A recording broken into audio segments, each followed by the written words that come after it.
Anadolu dağlarının zirvəsində duman deyil, müharibənin soyuq nəfəsi gəzirdi ki, nəhəng ordu, Osmanlı və Ağqoyunlu qılıncları qınından çıxarmaq üçün sadəcə bir işarə gözləyirdi. Qardaş qanının tökülməsinə saatlar qalmışdı. Dan yeri sökülüncə, qızıl rəngli günəş səmada görününcə, meydan al-qırmızı qana qərq olacaqdı.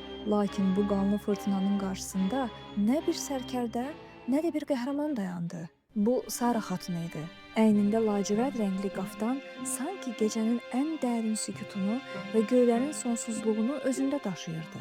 Qollarındakı av-qırmızı məxmər isə bir dövlətin sarsılmaz iradəsinin rəmzi idi. Başındakı zərif qızılı tac hökmranlıq rəmzi, 1000 illik türk dövlət ağlının nişanəsi idi.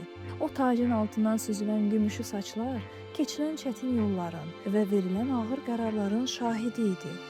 Sara xatun sadəcə bir ana deyildi, şərqin sükutla danışan zəkası idi. Fatih Sultan Mehmet, İstanbulun keçilməz divarlarını yıxan gənc və qüdrətli hökmdar. Bu qadının qarşısında başını əymişdi. Qüdrəti ilə dünyanı titrədən Fatih ona ana dedi. Çünki Sara xatun gənc sultana həyatın ən böyük dərsini verirdi. Döyüşün deyil, sülhün, düşmənçiliyin deyil, qardaşlığın qazandıracağı qələbədən danışırdı. O gecə şam işığında xəritələr deyil, qərblər danışdı.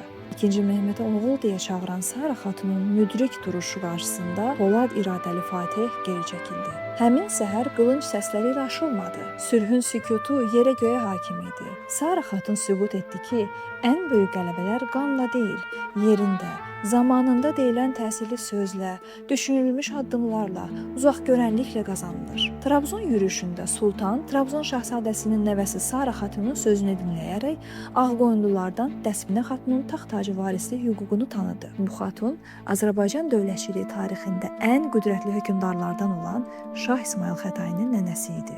Sara xatun qədim kitabələrin tozlu səhifələrində unudulmuş bir qəhrəman deyil, hər yurda hüzur bəxş edən əminamanlığın, hər dövlətə baş ucalığa gətirən qüdrətin arxasında dayanan təmkinin, parlaq zəkanın gerçək təcəssümüdür. Bəs sən bugünkü dünyamızın ana mərhəmətinə ehtiyac olduğunu düşünürsən?